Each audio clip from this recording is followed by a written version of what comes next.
Welcome everyone to Headwater's September keynote. This is a super exciting conversation, and I'm here with Distinguished Engineer in Residence at the University of Toronto, Paul Dietz. Dr. Dietz has held senior and executive positions at Walt Disney Imagineering, Mitsubishi Electric, and Microsoft, as well as with a number of different startups, and he holds more than 80 US patents. He is also the mastermind behind the animatronics workshop, and I'll let him introduce himself further and kick off our conversation about creativity. But I'd also like to offer that throughout his talk, if you have any questions, if you have any comments, feel free to leave those in the chat, and we will either address them during presentations or sort of at the end in our moderated discussion. So thank you all so much for being here, and I will turn it over to Paul. Okay, thank you very much for inviting me, and it's a great opportunity to chat with you all today. As you said, if you have any questions, I'll try and keep an eye on the comments. So if I get distracted and don't notice, please forgive me. Anyhow, let's go ahead and jump right in. So today we're going to talk about creativity in STEM. And I wanted to do this title as something a little more fun, just to say, yes, STEM kids are creative. And let's go ahead and jump right in. So there we go. I had to click that twice. So over the years, one of the things that I've noticed with kids is they often, kids will be like, oh, I really love science, but I also really love arts. And they, for some reason, think that these are two disparate things, that they have to make a choice about who they are fundamentally, if they're an arts kid or if they're like a science tech kid. And you see this all the time. And, they'll often say things about, well, science is really cool, but I want to be creative. And the arts are where you're creative. So, so they may make their choice on that basis.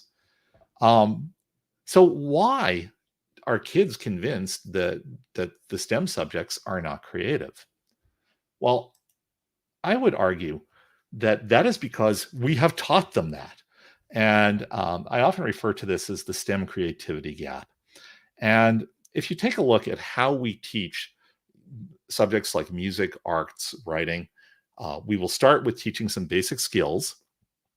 So for example, if you're in an art class and you're learning painting, you might learn the difference between watercolors and oil paints, how to mix different colors to create, the colors that you want. And then you take these basic skills and then you use them to create a piece of art. And it may be very simplistic, but it's yours. It's something that the world has never seen before. It is a creative expression of you. Now, in contrast, if you take a look at how we teach STEM subjects, yes, we start with basic skills. So, if you're taking a physics class, you're going to learn F equals ma, and, there's a basic things that you're going to need. But instead of saying, go off and build something new, typically we take this problem solving approach and say, well, here is a problem. Use the skills that we have taught you in the order that we have taught them to you and come to the one true correct answer that we already know what it is. So there's a real difference between these two things, right? So those arts classes, creativity is absolutely expected, right? If two kids in a short stories class turned in the same stories, that would be a disaster. That clearly is wrong. But in a science or STEM class, often we expect kids to get to that one true correct answer, often using these steps that we told them. And in fact, the conformity there is kind of demanded. We don't ever seem to get to the creative part where they take these skills that they've learned and do something that is totally new and different, the world has never seen before. That's a creative expression. It's not saying you couldn't do that. We just don't. And because of that, kids often think of these subjects, I would say, as being uncreative because in their experience, they don't get to experience being creative with those tools. And I think that's something we need to fix. All right. So one question that would be fair to ask is why? Why is it important to fix it? And I'm going to use some examples from my own career. I am very much an engineer, and think that my career has largely been premised on the idea that I am creative, that I come up with new, cool, interesting things. And I've had a series of jobs over my life where I basically get to go off and invent things. And hopefully I do a good job of it every so often. So in school, we tell kids that engineering, for example, is about solving problems. But in my career, I can't remember a time that anybody came to me with a problem, a specific problem to solve. That's just not how my career has worked. And in fact, the breakthroughs that I have made over the years have come from imagining a completely different way of doing something that absolutely no one ever asked for. And that is very different from what we tell kids it's like. So let me give a couple examples. And I've done hundreds of projects over the years, but these are two highlights for me. One was a project called Diamond Touch that I did at Mitsubishi Electric in 2000, 2001. And this was one of the early multi-touch systems. So this is basically a big touch display. And those didn't exist at that point. That was a new thing. And there were touch systems that had been developed kind of in research contexts. This was another of those, and it had one cool feature. It could tell not only that where somebody was touching, but it would allow multiple people to touch at the same time, and it could even tell you who was touching where, which is still to this day a fairly unique feature. So everybody loved this thing. It was a big hit, but we couldn't figure out how to build a business off of it. So we made a very momentous decision to just make up 100 of these units and lend them to research groups all around the world. And in doing that, we accidentally started the whole multi-touch revolution. So there were dozens, if not hundreds, of graduate students that ended up doing their PhD theses on creating, different sorts of interface applications on these systems. And it's a very short line from there to where it took off. So I'm going to show you a clip of an old video, and forgive the quality because this is literally from 2 decades ago. This is long before there were iPhones. This is the demo video that we brought to Apple.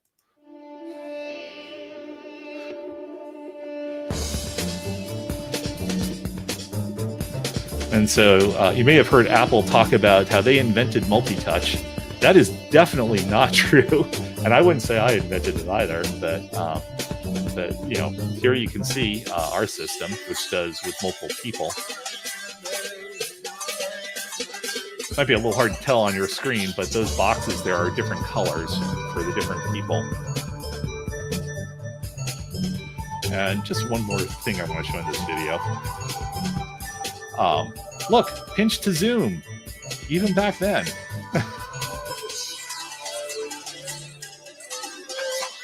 All right, so Diamond Touch did change the world in a very unexpected way. It wasn't really so much that, it was this revolutionary technology. We found when we gave these systems away that people mostly were just happy to have a giant touchscreen and didn't even use the identifying feature. And it was actually one of my interns, Josh Stricken, who went off to Apple and actually designed the touch system for the original iPhone. So yes, I think this did change the world in a big way, but not in a way that anybody was asking for. So the next project I want to highlight is an even more extreme example of that. So when I was at Microsoft Research, they decided to do an internal Maker Fest sort of event. And they told us, just take a week, go off and work with somebody you've never worked with before and build something cool. And so I proposed this little project that we call People as Pixels. So if you've seen people do the wave in stadiums, the idea here is to say, can we program that wave? Can we make them do different shapes? Not just a wave, but maybe it can be a football traveling down the stadium or something like that. So basically we put together a little cell phone app that when you got into the stadium, you could type in your seat number, and then you would get a stream of instructions that told you when to stand up and when to sit down. And then we had a nice graphical interface where we can real time design things for the crowd to do. So they could make a football that went across the thing. And we tested this out with 100 people, not a huge group. And it was super cool because you could basically control the people. It looked fabulous. But it turned out it was an absolutely terrible experience because the people who were actually doing it were so busy looking at their phones that they weren't looking out and enjoying what was happening around them. So that got me thinking about, well, how could you signal lots of people in a large audience, each individually, and keep them heads up? So one thought I had was, well, what if you took a big like video projector and mounted it in the middle of the stadium and projected down on the people? And you could tell them, well, like if I project a green spot around you, that means that you should stand up. And if I project a red one, you should sit down. And so you could just tell people, to look around them and they could kind of be heads up and see what's going on. And I was going down that path and it finally dawned on me, well, if you're in that seat and you look back at the projector, what do you see? And if you're in a green spot, the only light that's being projected to you is green. So in fact, when you look at the projector, what you see is this super bright green light in the distance. And if you're in a red spot, you see it as a red light. And in fact, this way, you can control what that light looks like. So from each seat kind of individually. So I did a little experiment where I took a Pico projector, which is one of these little pocket projectors, very dim. It can only make an image maybe 6 inches to a foot away. It was so dim in room light, you could barely see it. And I set it up with a pattern of red and green stripes. And then, I walked away from it about 100 feet and looked back at it. And sure enough, it was this beautiful, saturated, really bright green light. And I moved over a foot and it was suddenly this beautiful red light. And I moved over another foot and it was a green light again because I was moving inside the projected stripes. And I'm looking at this realizing, oh, well, this projector has about 1 million different pixels that it's shining out, which means that you could have people, space so that each one was in a different pixel and you could independently control what color they saw looking back into the projector. And I'm staring at this thing. And it's this beautiful little bright dot. And it finally dawns on me. It's a pixel. So if you took a zillion projectors and you made a big array of them, you could make a display that could show an image. And in fact, the image that you show is, for each person is going to, each pixel, you get to control what it looks like. So you can actually make different images for every single person. And so the result is you can build these displays that you can have a crowd of people looking at, and each one is seeing something completely different all at the same time, looking at the same display. And that sounds crazy. It's probably the craziest thing I ever invented. But it's real. And so I left Microsoft, started a company to commercialize this, and you can actually go experience for yourself. This is a little clip from one of the local news shows in Detroit. This is at the Detroit airport. And basically, it's a replacement for the big flight board. Oh my God! This big arch and information desk is getting all kinds of reaction from passengers traveling through Metro Airport.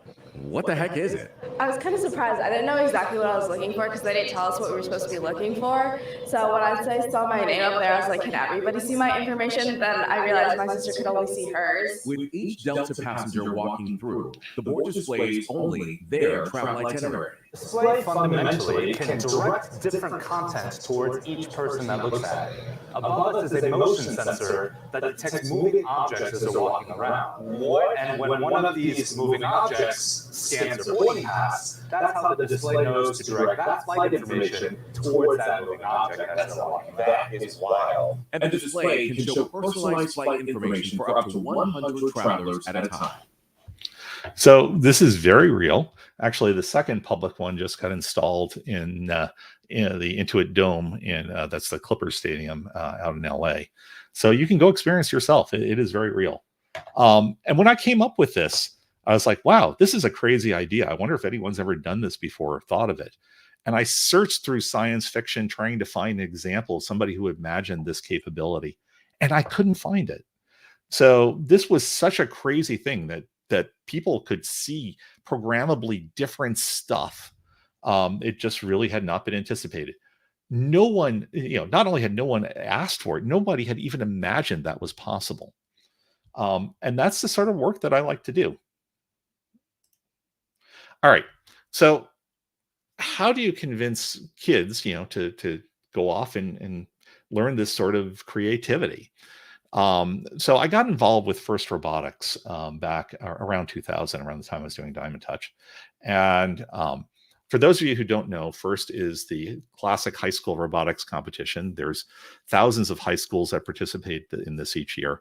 They build these, 130-pound robots that kind of compete in these crazy made-up contests where they have to like stack rings or, hang from a bar and crazy stuff like that. So First was started by Dean Kamen, the inventor of the Segway. And Dean's vision for First was that if you could make robotics look like a high school sport, it would attract all these kids that wouldn't normally go into engineering. And so they would, the whole high school would come out to see the robotics team to compete. And they would be the, quote, heroes of the high school, just like the football team. All right. So in the early 2000s, it really didn't work out that way. The reality of the program was that it was very expensive to participate. You needed some qualified mentors to help you build these crazy machines. And a lot of communities just didn't have that. And so the contests were very much the domain of upper middle class white boys who probably would have gone into engineering anyhow. So when I started mentoring my local team in Massachusetts, we typically had about 30 kids on the team. And in that 30, only 2 typically were girls. And so, First definitely struggled in that era to try and get girls involved in the activity. They're doing much better now. I hear they're up to around 30%. But they definitely struggled with it. And one of the problems that First had is that they had this concept of division of labor, because building a robot like that is hard. There's a lot of things you have to do, not the least of which is raise a big pile of money to be able to afford to do it. So they would, divide and conquer. And somehow it seemed that the girls always got shuffled into the non-technical tasks, like I'll make the t-shirts for fundraising, or I'll just crimp the wires and, you guys figure out how to build the robot. And that was really unfortunate. But I got involved and I stayed involved, and I mentored a team for years thinking, okay, when my kids get older, this will be there for them. And hopefully they will be able to take full advantage of this to learn how to build stuff and be really creative with that. Well, it didn't work out that way because when my daughter, who was super crafty and liked building stuff, was in 5th grade, I took her to one of the competitions and she just said, "Dad, I hate this." And I was really taken aback, and I was wondering why. And she told me at the time, she said, "I hate the idea of making robots that fight in some made-up competition." And, this whole kind of sort of sports model-y thing that the program was based on just didn't appeal to her. She didn't like it. And that was very disheartening for me because I had spent, like, at that point, 5 years mentoring a team. So it did work out, though. So that summer, I had left Disney, but I still had a lot of random parts laying around. And one of the things I had was a raccoon puppet. And so we went down the basement one day and decided to make it a little robot raccoon. And so we put together this little stand that had, basically some strip aluminum that we bent and cut some holes in, and mounted some model airplane servos, some motors, so it can turn and move. And we found some animatronic software online that could control these motors, so you could like record your voice and have the mouth move accordingly. So by that evening, we had a little raccoon that was putting on a show, and my daughter loved it. And, the bells and whistles are going off, and my wife and I are like, okay, maybe this is an alternative to something like FIRST that will reach the kids that don't like the concept of FIRST. That instead of having a sports model, let's do a theater model where the point is to build a show. So, hi. Oh, yes. Let me show you a little bit about what this actually looked like. Hi, everybody. My name is Raffles, and I'm here to welcome you to the animatronics workshop. In this class. So, just a little brief intro. All right. So, for those of you who aren't familiar with animatronics, animatronics is the art and science of robotic storytelling. Classically, Disney started this going with the audio animatronic figure of Lincoln, President Lincoln, at the 1964 World's Fair in New York. But if you've been to a theme park, you probably have seen these animatronic figures, and they're very much a work of art and also a complex piece of engineering. And they are a very wonderful example of a cross-disciplinary exercise. And these are not robots that, solve a problem. They don't follow lines. They don't, figure out a maze, and they don't attack each other with running chainsaws. They tell stories. And there's something really appealing about that crosses genders in a way that some of these other activities do not. So my wife and I said, okay, let's go in and let's volunteer to teach kids how to build animatronic shows. And so here I was, a former Disney Imagineer who did it professionally for a while. So we put up some posters and we started doing an after-school club, basically, where kids could come and build these crazy shows. And we decided to fix a number of the things that I saw as problems with the FIRST experience. So one thing was that we did it all, right? It was very much a cross-disciplinary experience, right? You develop characters, you write scripts, you build the robot actors, you perform the voices, you edit the audio, you program the motions. But we didn't want the kids to subdivide, like, you guys are script writers and you guys build robots. So instead, we said every kid has to be involved in every piece of it. And that's my daughter, by the way, with the pig that she made into a robot in that first session. So this way, every kid is involved in every piece of it. You don't get any of this, gender bias, kind of segmenting that happens in FIRST. And they get to basically do storytelling. And, it's not so much about the technology. It's really more about telling a story. But here, the technology is a tool with which to be creative. Okay, so what do these shows look like, these early shows? So I'm going to show you our second show. We usually would start with hand puppets. And so we had 6th, 7th, and 8th graders. There was about 12 kids in the activity. And they, one of the 6th graders picked it up and said, wow, this woolly sheep, if I push his hair back, he kind of looks like Elvis Presley. And so they decided to do the story of a sheep that dreams of being Elvis. And, they totally came up with all of it. And they came up with this crazy act. They went and looked at a whole bunch of videos of Elvis Presley and saw the way he moved and danced and said, yes, our figure has to do that. And they built this crazy thing. So let me but I want to be something more. Not only am I Wilson the sheep, I am also Elvis! You ain't nothing but a sheepdog, yapping all the time. You ain't nothing but a sheepdog, yapping all the time. Well, you ain't never scared of wolf, and it ain't no. So half of his motors are actually in his rear half, so he can do the hip motions like Elvis. It's just a beautiful piece. And actually, he has a bunch of friends hiding out in the background there. I'll jump ahead a little bit.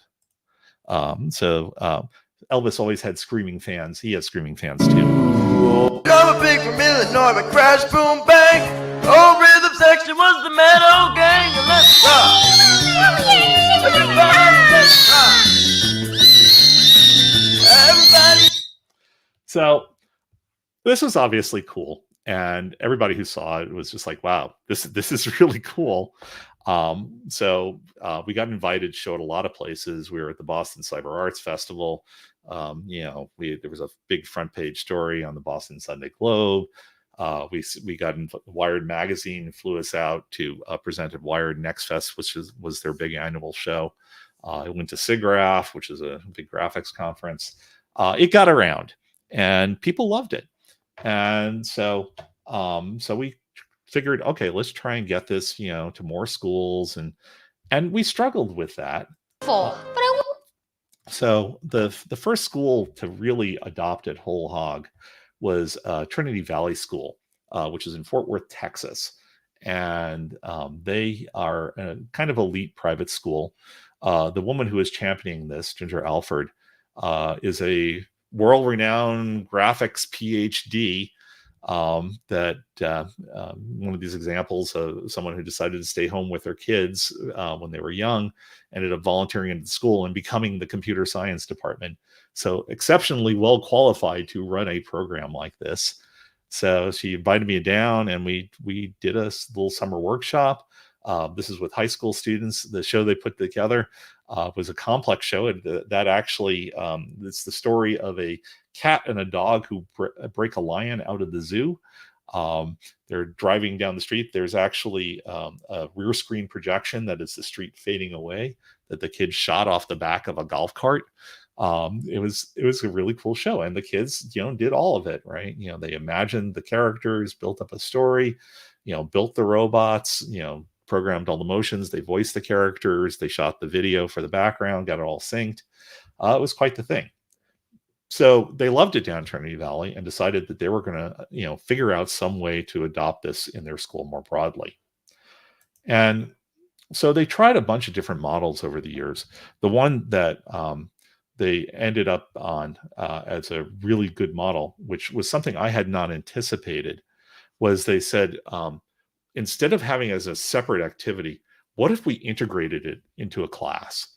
And so they decided to use it for 7th grade history. So students would be paired up, and they'd have to choose a couple of historical figures. And typically they were like from different time periods or whatever, just totally unrelated. And imagine these people coming together for an impossible dinner conversation. Oh, and by the way, because everybody loves animals, they had magically transformed into animals just so they could use these standard hand puppets. So they would spend a year like studying these characters. What were they like? What would they be likely to say to each other? What did they look like?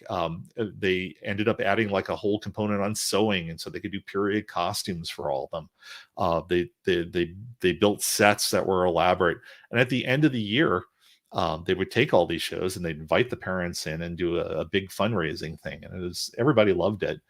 But the most important thing was they looked back and said, okay, was this a good way to teach history? And the answer was yes. That in fact, the kids got so involved with their characters, it was an excellent way to motivate them to really explore these characters and the impact that they had. And because they were all doing different ones, they got to see a really broad swath of different historical figures. So this was just a beautiful thing, and they've done variations on this in all sorts of different forms over the years. So it's been about 10 years they've been doing these sorts of activities.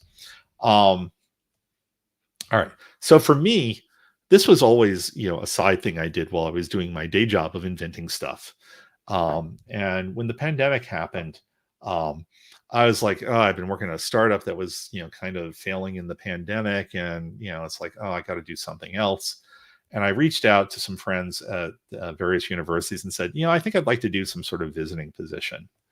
And one of my friends at the University of Toronto stepped in and said, you know what? I want you to come here, and I want you to take this animatronics stuff you've been doing and bring it to Canada, Canadian classrooms, K through 12 at scale. Spread this program throughout the entire country. And so, big ask. This is literally from my contract with the university. And so, yes, it is now my day job to take this stuff and try and bring it to classrooms all through Canada. Now, in doing that, we realized that there are a lot of challenges. and that we had to really rethink the program, because we were not just going to be going into schools that were super well funded with, PhD teachers.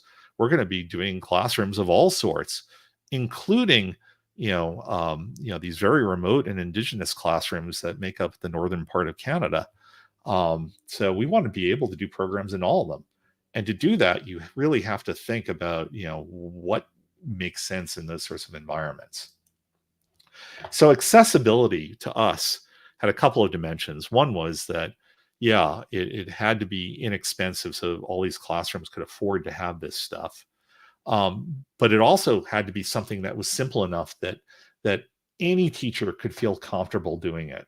So, we're not expecting, PhD computer scientists to run this. We're expecting third grade history teachers to be able to have animatronics programs. And that's a very different thing. The other thing is that we really stressed, this is not going to be a separate activity. This is going to be integrated in the classroom. And so like a teacher currently might say, okay, read this book now, make a book report or make a diorama or make a poster. The teacher should be able to say, make an animatronic show where the characters come alive and actually tell us the story. And we wanted that any teacher could use that. And hopefully we can build a series of increasing complex systems that the kids can work through so that they do very basic shows when they're young and build up to more complex things. So it really is about the storytelling, but the technology is kind of thrown in the side as, this tool that they use to be creative with.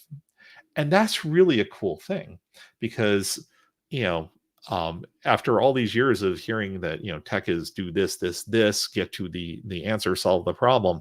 Here it's just really free form. Make characters and bring them to life and tell a story. People get that. So we moved away from our metal frame stuff and we moved to paper because papercraft is really accessible. People, are comfortable with it. Most teachers are okay with cutting out little bits of paper. And so we made kits with little servo motors and stuff that could be very easily attached to paper so you could rotate it or move it linearly. And we made various controllers that would make this all very simple for kids to make their own animatronic shows. So what do these puppets look like? So here's a couple of very simple examples. So this on here is one of our zip servos, as we call them. So it's a little model airplane servo motor. These are like $2 a piece, so it's very inexpensive. We have a little 3D printed part that winds and unwinds a zip tie, and we put some sticky tape on the bottom of this so they can literally just stick it down to a piece of paper, and then the zip tie goes in and out about an inch controllably. And then you can tape the head to that, and then you can have a talking figure.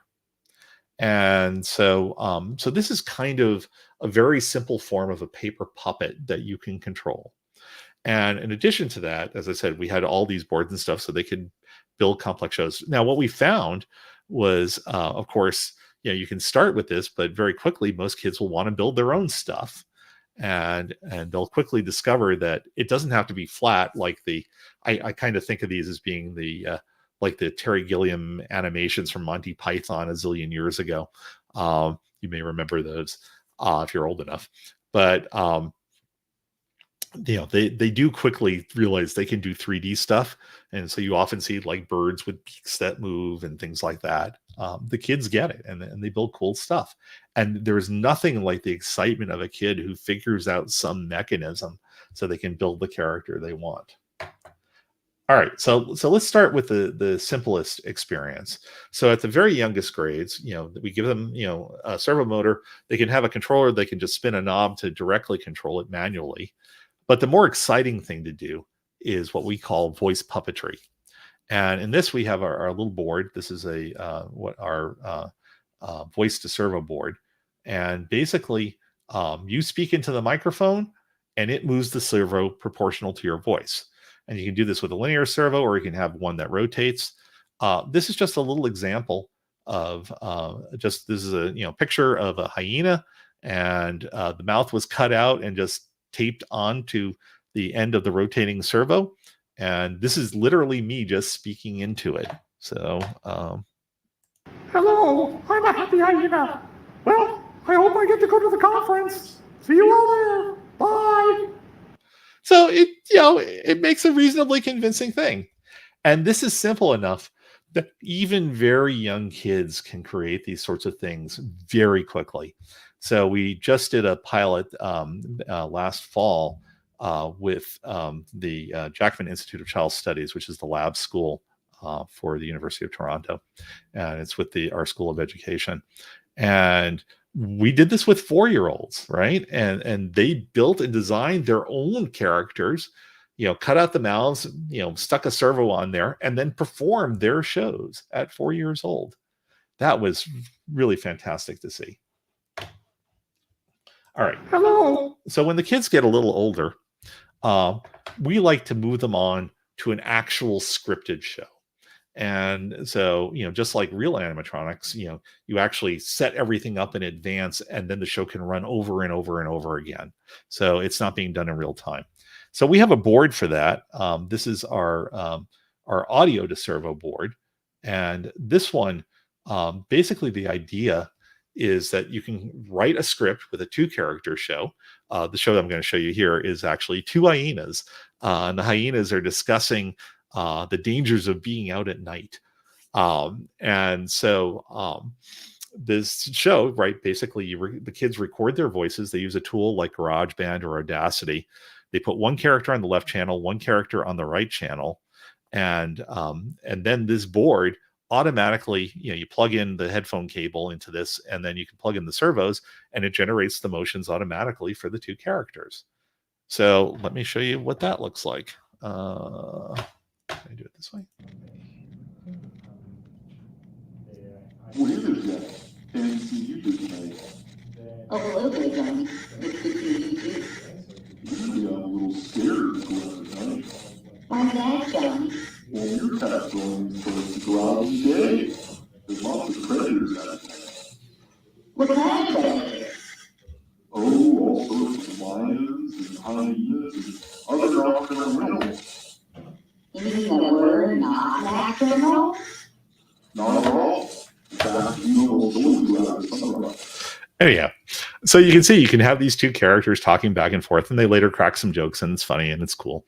But this way, the kids actually get to, formally write a script and do some more serious thought about creating the show. And also they get a bit of the technology of like, how do you audio edit and create these 2 channels? And the kids will often, like pitch shift. So the small characters will have high squeaky voices, and the big characters will have deep, kind of resonant voices, and they can put echo or whatever. And they love playing around with that and making these sorts of shows. And so this is more of an effort than the sit down and just voice a character. So the earlier ones you can do easily an experience in an hour.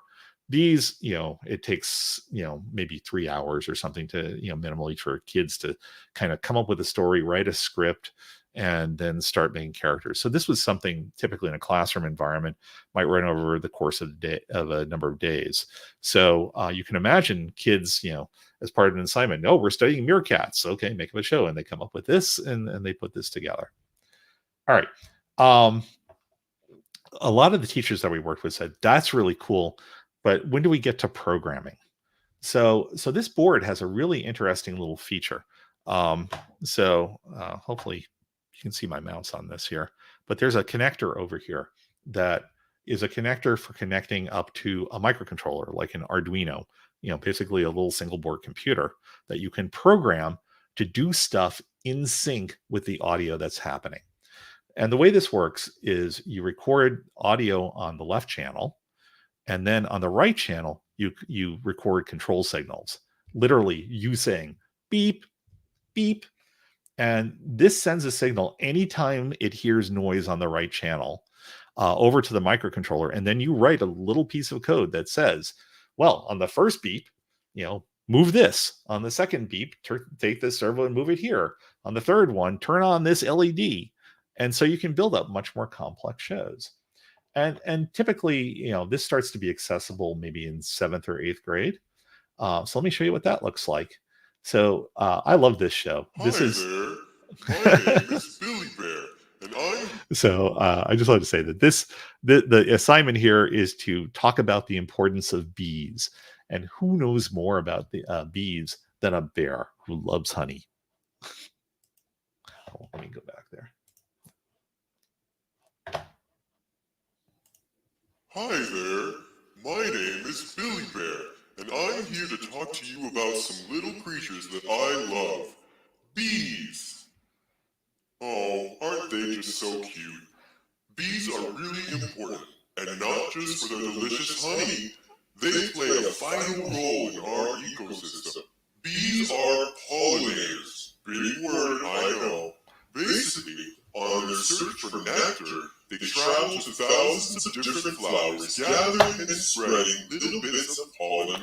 So basically, at each beep that the students recorded, it knows to go on and do the next action, like move the eyes up or move the eyes down or move the bee down to the flower.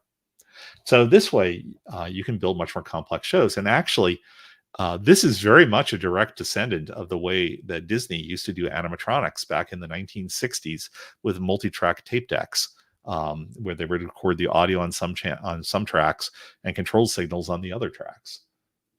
All right, so let me just finish up here a little bit. So why does this matter? So what we're doing is we're using tech to do physical storytelling to teach kids how to work creatively across disciplines. And so this is, yes, it is kind of a STEM sort of thing, but primarily it's storytelling that is enabled by using these technology tools. And the fact that it's physical matters. In a world of screens, having something physical is really novel. And the kids really get excited about actually building something real. And they get this sense that they've overcome these, kind of, difficult challenges when they build these things. And, paper is very free form. Every kid will make something different, when they start designing with papercraft. That just happens. Another thing that we haven't talked about yet is empathy. Because if your point is to make a compelling story that you're going to show to all your friends in the class, you actually have to have the empathy to understand what will be interesting to them, what makes a good story for the listeners. And, that is a skill that making these sorts of shows actually helps build. So I think that's a very important part of this program, that it's not just they're learning STEM skills. They're not just learning, how to, do artistic things. They're learning how to empathize with an audience and make compelling arguments. Storytelling itself is this amazingly universal activity. It is the way that we share culture. Virtually every society, in the world, storytelling lies at the key for how culture is distributed from one generation to the next. So storytelling is very powerful. And particularly like when we're working with indigenous peoples, storytelling is just this very profound way of sharing information. And finally, I'm going to add one last thing here that that I think is super important in Canada in particular. You know, the innovation economy that we all like to say that we're building. In order to do that, you don't need just people with technical skills. You need people with the empathy to create products and services that resonate with others. If Apple made ugly iPhones, nobody would buy them. You have to create an experience that connects at this emotional level with people. And these are the sort of skills that these storytelling exercises help you build, right? You learn that technology is a tool, but you have to use it in the context of humanity and actually build these things that people will care about. And, the confidence that is built in these kids in doing these activities, is super important, because that is what's going to convince them that they can actually go out and, do these things in the future, take on these bigger projects. All right. So over the years, we've had lots of partners in this effort. I just want to throw this quick slide up, thanking a lot of them. So you can see there's a lot of, companies, big tech, universities, maker fairs, Wired magazine, So too many to go through all individually, but if they're watching, thank you. We really appreciate your support. And for those of you who are watching, if you have connections to places that can help, with funding or running activities, we'd really love to hear from you. And that's my last slide here. If you want to get involved, if you'd like to see these sorts of activities, in your kids' classroom, in your local public library, at your local science museum, definitely, let me know if you'd like to get involved and help make that happen. So thank you very much. I'm going to end there and take questions. Thank you so much. That was absolutely fantastic. And I'm excited to welcome Headwaters Executive Director Meg Seifert as well.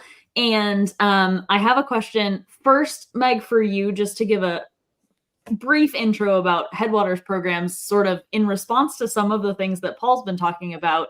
He mentioned addressing challenges by framing the activities as, through theater instead of through the sports competition, which we had a comment in the chat that was really liking that frame, which was cool. And also the move to papercraft instead of using the expensive and heavy and, complicated, more robotics technology. But are there some similar ways that Headwaters has been addressing challenges of science research programs in a creative way?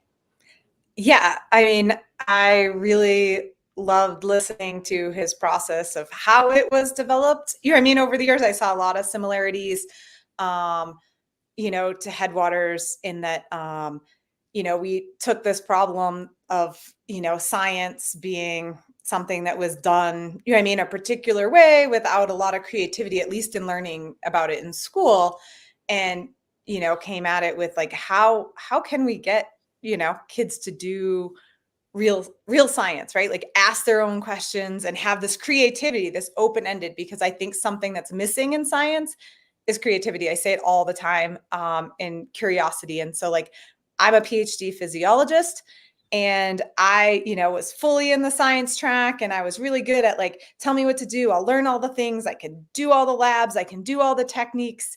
And then I'm in my PhD, and I'm supposed to make my own project. And I'm like, what?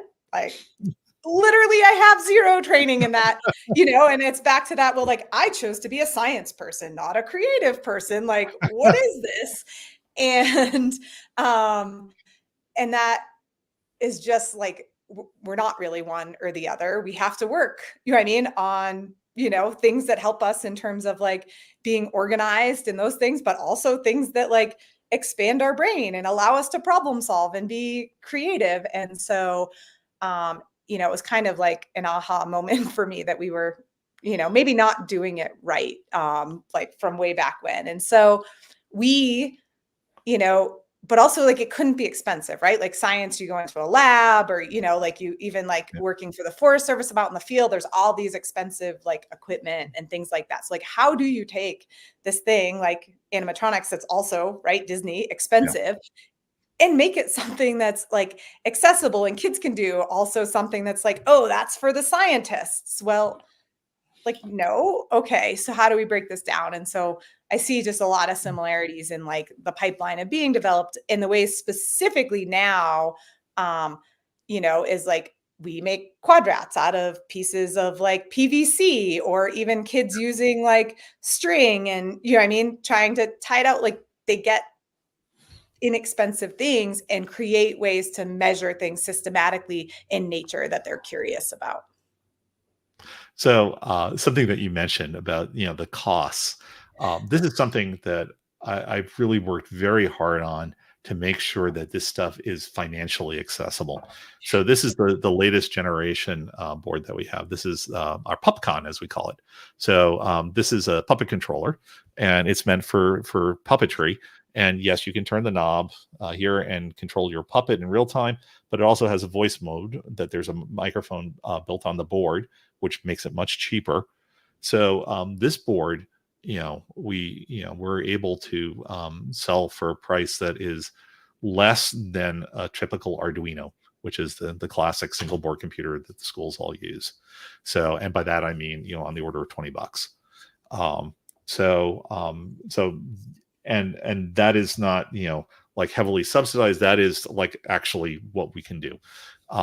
So yeah, a lot of effort has gone into making sure, my wife makes fun of me all the time because I'm just like, wow, if I get this resistor, it's half a penny cheaper.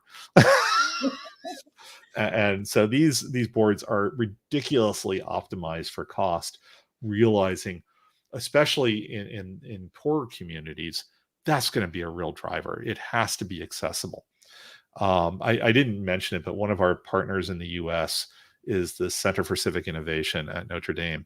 And they go out and they do a lot of programs in South Bend, working with, in these communities that are really economically ravaged.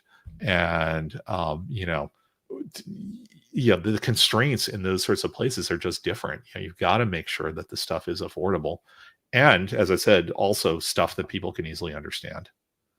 Yeah. I mean, the same, like we're in the East Bay and Oakland and Richmond and things like that. And so like kids building bug nets out of wire coat hangers from the dry cleaner and recycled light colored t-shirts that they learned to sew, or for younger kids, maybe hot glue, on around the wire coat hanger. And so we have a protocol for, doing things like that, or like pieces of PVC and pieces of string. And it doesn't take a lot to make good science equipment, and that they can answer what they want. I think like our aha moments are these kids that like are in class that teachers like, oh yeah, they're not going to do much, whatever, they're not engaged. And like, you give them the freedom, like you were talking about with creating the shows and all that, they are given, we call it the world is their oyster, in terms of science and asking these questions. And, we're only walking to a park near their school. But again, it's all about that accessibility, right? Being able to go back and study it themselves. And like, did they see something they were curious about? Is there something they've always wondered about?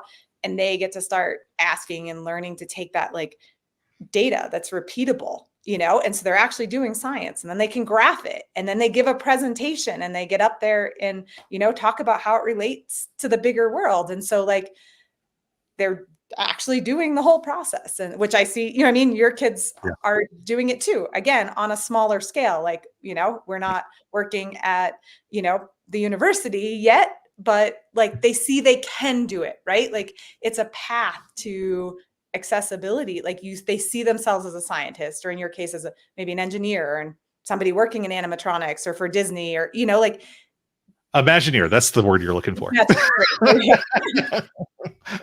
But yes, absolutely. Actually, it's funny, when we first started doing this in 2006, and we were doing the aluminum stuff, I made sure that it was all done with hand tools. So we, just for liability reasons, no power tools at all, not even a drill.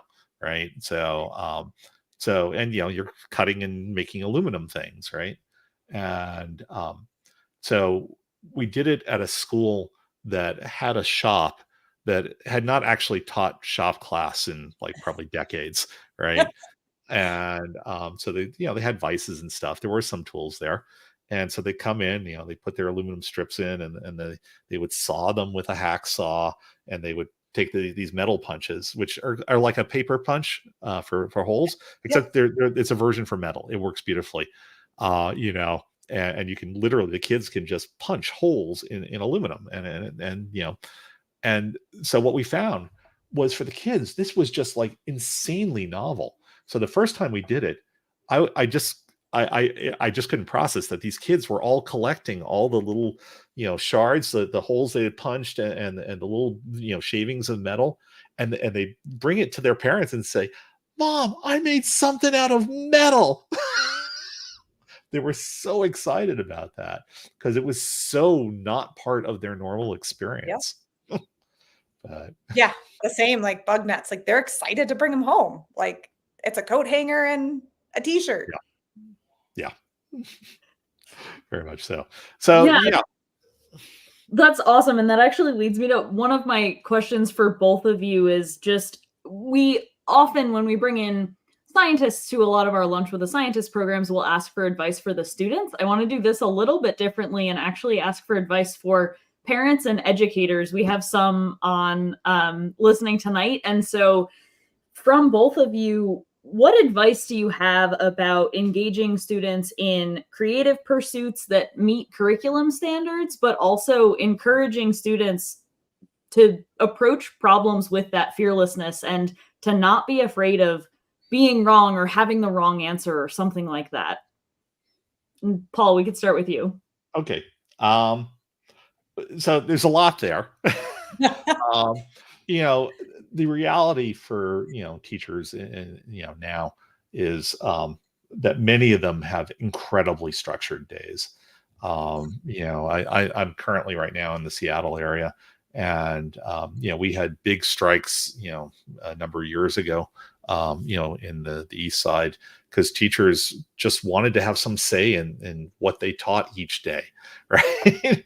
So it is often a big struggle for teachers to have the freedom to like do something a little bit different, a little bit, out of the norm, and especially if it takes any additional time. There can be huge pushback. So that is super problematic to get beyond that, and that is why these very simple like puppetry experiences for us were so important, because they can be done so quickly that it's okay. You introduce it, they make the puppets, you're done. An hour has gone by. That's okay. You can usually fit that in a little bit more easily. I think if you're doing a more sophisticated like science experiment where it goes over the course of days, I think that's harder. I think it's a lot harder. I think back like when I was in sixth grade, we had a science teacher for the district that would come with a little cart to each room and do science. And my teacher at the time just rejected that entirely. He said, no, that's not how you do science. The way you do science is you actually study science, for like a continuous period of time. And that we'll do an experiment that goes for several hours and may go over several days. And he was a fantastic teacher. I don't know how he got away with it. I guess back then it was a lot easier to do, but yes, it ultimately all comes down to the passion and creativity of the person in front of the class. What they can do. I don't know. That's what I think. Yeah. Yeah, for us, I mean, that time constraint is definitely, I mean, I always tell teachers sometimes like doing the deeper dive, is just so impactful. And the thing that I remind them of is like, for myself, I can remember all the parts and like the concepts around research projects I did at kind of any level. But like, if you ask me to like recite the Krebs cycle to you right now, like I can't do that. And so when your kids are involved, in doing the thing, they're going to remember, those concepts and the pieces around it. And so we typically try to bring in, a couple of standards like ecology and environmental science standards into the projects that they're doing, because we're there for a week. Like we spend a class learning how to ask questions and we spend a whole class learning how to do the methods. They go out for an entire day and collect data in the field. They come back to class and do data analysis, and we get kids as young as like middle schoolers doing real statistics with Data Classroom. We have a partnership with them, and and making these graphs, and then they end with a scientific presentation, and they're making PowerPoints and they're learning to present. But in that, like they're learning math skills and they're learning public speaking skills and they're learning technology, like how to enter things into a spreadsheet and keep the things organized. They've problem solved. They've made the equipment that they're using. Like there's so many components to what they're doing. And so, but it can be hard, like, because the science teacher's committing, but she or he is committing to things that's going like cross curricular. And so I think being open, teachers and parents, to things that, are those deeper dives. And it may not be the only way you teach, but like we integrate, and we might do their whole ecology, section for the year, is part of this bigger project. And it might be a piece of what they're doing in math and stuff. So I don't know. I think people being open to other ways, of learning and the deeper dives like you guys are doing, is I can see how magical that is, like for them to create the whole puppet show, with their history. And like, again, that's going to be something that's really memorable. Like they're going to remember those parts of history. But sometimes takes the bigger project to like ingrain that in our brain. So actually, it's kind of funny because Trinity Valley, when they started doing this with the seventh graders, they loved it. It was the big thing, right? For seventh grade, you got to do this animatronics project, and then the kids get to eighth grade, and there wasn't a big project, and they're all disappointed. So that was definitely we got to figure something out. So that was actually one of the driving things for like, how do we like do a step thing that there's always, something more that they can do in the next set. But because once you've got them excited, the last thing you want to do is disappoint them later. Yeah, and we see that same thing. They're like, oh yeah, well, we invested in it for seventh grade. So what could the whatever standards the eighth grade is doing or the ninth grade, like scientists don't do one project in their life, right? Like there's lots of questions and lots of areas of science to study. And so, I think that's a really good point too, is like the more you do it, the more familiar you are. Well, and you build. Yeah, I think one of the things that I find myself kind of rebelling against to some degree. So I have a class at the University of Toronto that I teach that is a capstone experience for graduating computer scientists, and it's a big project class that they have to build some cool project. And in my case, this is all towards physical computing, so it has to have like a computer with sensors and actuators and things that happen, right? And there's a bunch of skills that they absolutely need to be able to do those things that I try and impart, but I look at that as the least important part of what I'm doing in the class.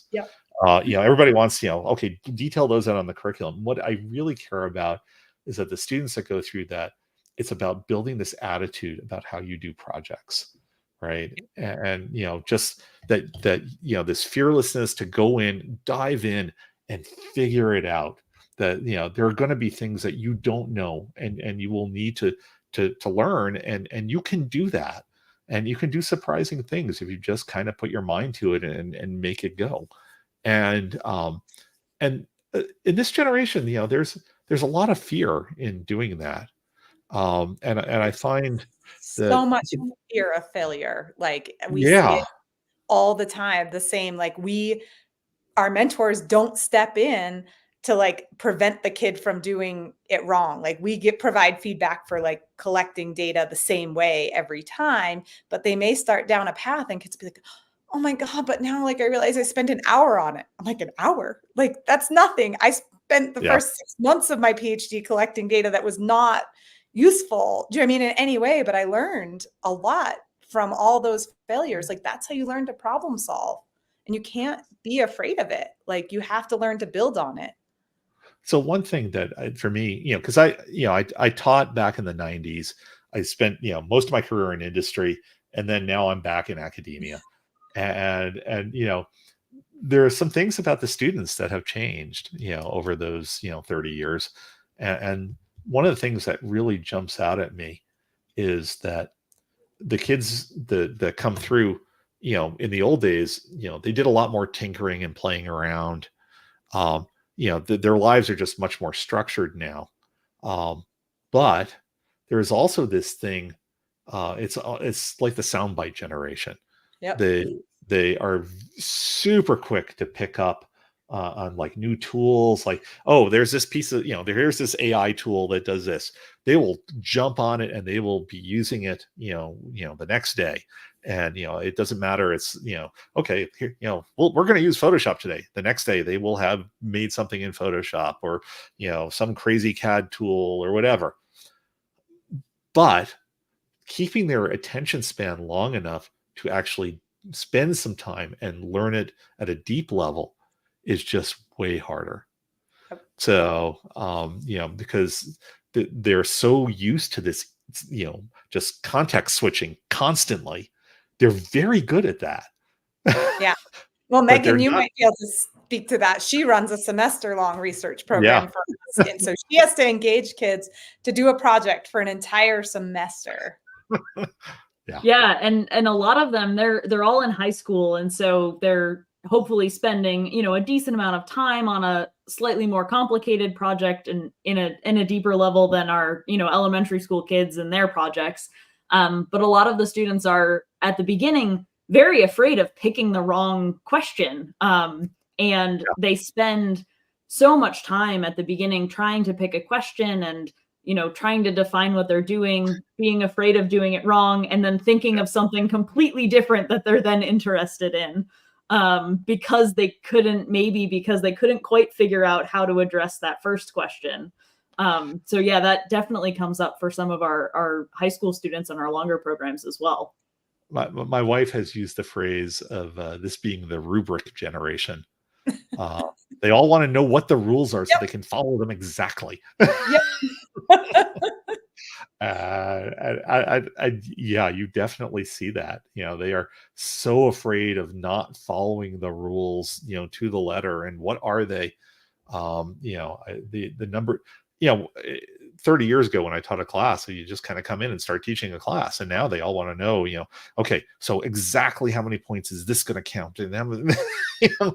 So interestingly, we pick up these kids who haven't identified as being good at school, doing really well in this because they're not afraid, right? Like they're already identified here, do you know what I mean, as this kid. And I'm like, I tell the teacher, I don't want to know anything about the kids before we come in.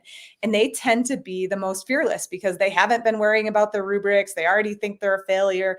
And like they dive into these projects. And next thing you know, they're bringing something in from home and they're so excited about this thing. And it's like, I love sparking, do you know what I mean, those kids and watching them, really engage instead of the kids who just want to know how they get the best grade on the project. So I think, especially these last few years, with the pandemic generation coming through, um, you know, I really feel that a lot of my job was just helping them kind of refine their excitement and passion for learning and doing projects. Because, that I think it was just super hard during the pandemic to be enthused about any of that. And so, at some level, it's a mental health thing, right? Yeah. And I don't remember that being that way, in the early '90s. There were other issues, but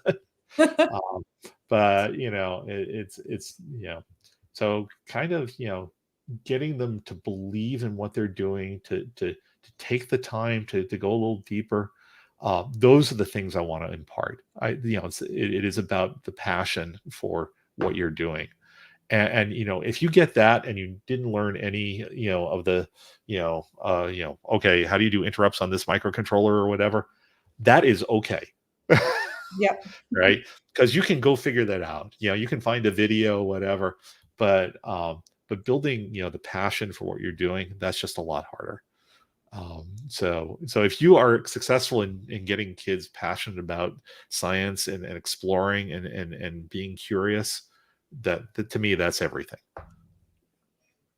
Yeah, and I think we have a comment here, and I think this kind of encapsulates all of that really well. And one of the ways that we see students most engaged is when they are building their own equipment for whatever project they're working on for us, whether it's our high schoolers who are, finding their own site and doing some project, or like Meg said, working on, their bug nets, and everyone's doing the same thing, but they can really get that hands-on experience of trying to figure it out and seeing what works, and oh no, there's a hole in my bug net or whatever.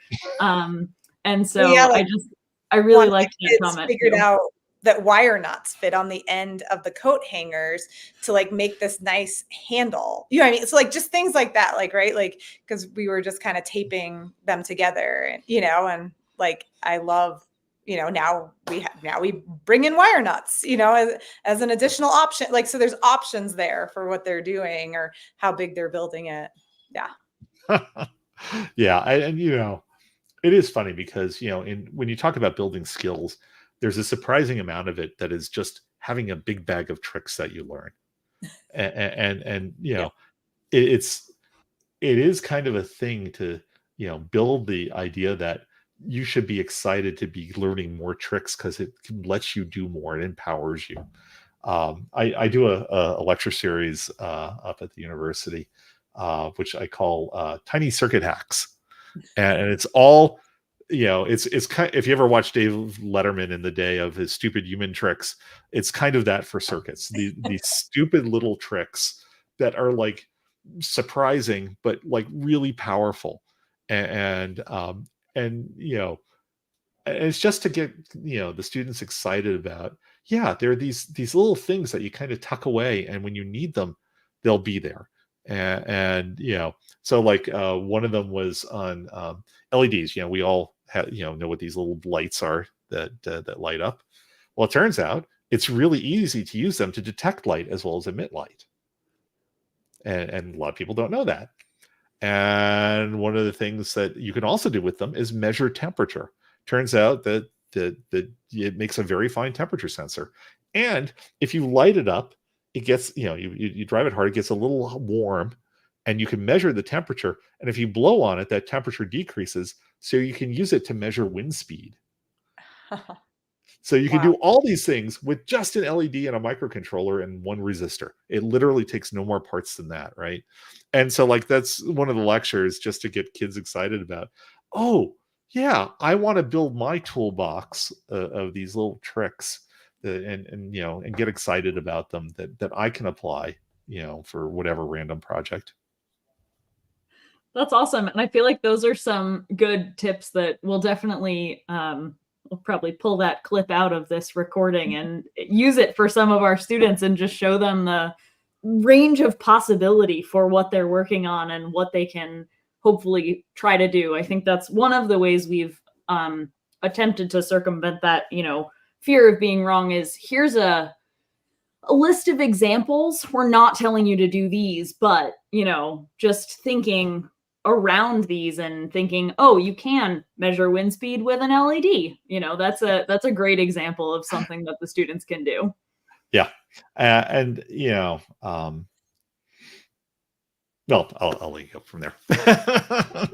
No, that's great. And this has been an absolutely fascinating conversation, and I'm so excited. And thank you so much for joining us. I did want to share your animatronics workshop website with everyone. I know you shared your email address for contact as well, but I will say it is embarrassingly out of date. I do have to go back and clean it up. That is okay. I am definitely excited to share it with our community. My son's school does this like ACEs rotation where they've been doing some Lego robotics, and like this seems like an amazing kind of project. And we have a partnership with our science museum that's like getting a new space that is trying to integrate robotics and science in. So anyway, I'm super excited. That's fantastic. Well, I appreciate that. Of course. And yeah, everyone who's interested, visit the website here. Feel free to email Paul, get involved in any way. And then thank you everyone for joining us for this conversation. I hope you have some creative ideas of your own moving forward. I also would encourage you to, if you haven't yet donated to our fall fundraiser, we are looking for funds to expand our own programs and work to bring these programs and provide some materials to our students so that they can create their measuring tools and really have the best head start on enacting their projects. So please visit this link if you haven't yet. But thank you so much for joining us again. And Paul, thanks for talking with us and giving us some fantastic ideas. Okay. Well, thank you very much. It was my pleasure. Excellent. Thanks, Meg. Thank you.